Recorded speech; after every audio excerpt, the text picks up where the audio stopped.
Our next topic is a bounded monotonic decreasing sequence converges to its greatest lower bound.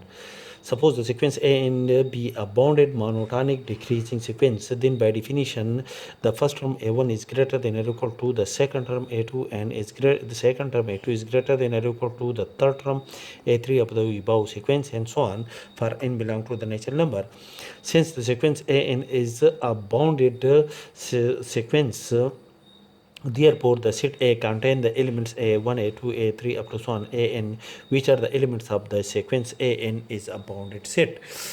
Since the set A is bounded below, it has the greatest lower bound. Let m be the greatest lower bound of the set A. Then, by definition, each element An of the sequence An is greater than or equal to m for each n belong to the natural number. And any number smaller than m is not a lower bound of the set A. That is, for any positive number epsilon greater than 0, m plus epsilon is not a lower bound of the set A. That is, there exists that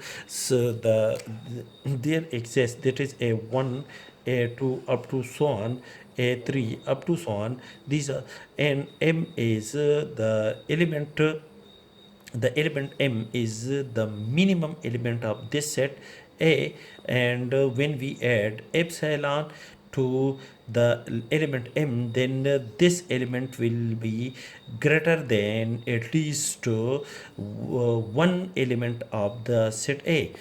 That is, the element A n1, that is m plus epsilon, which is this element is greater than A n1 for n1 belong to the set of natural number.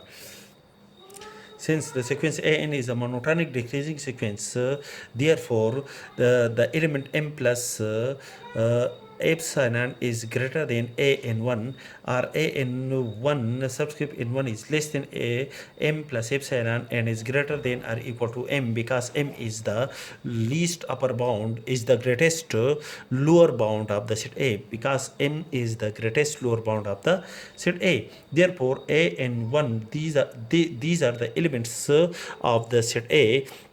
Therefore, the element m is the less than or equal to each of these elements. Therefore, by definition of the greatest lower bound, m is less than or equal to an1 is less than m plus epsilon for n1 belong to the set of natural number.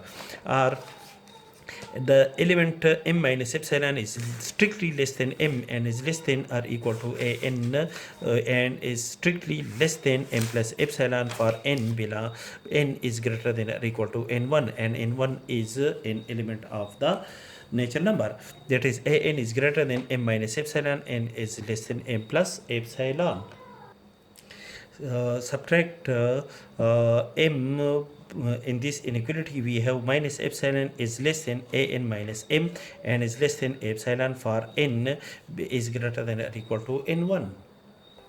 Thus, by definition, of absolute an minus m. Hence, by definition of absolute, an minus m absolute is less than epsilon for n is greater than or equal to n1. n1 is a natural number. Thus, by definition of the convergence of the sequence An converges to the point M, where the point M is the greatest lower bound of the sequence An.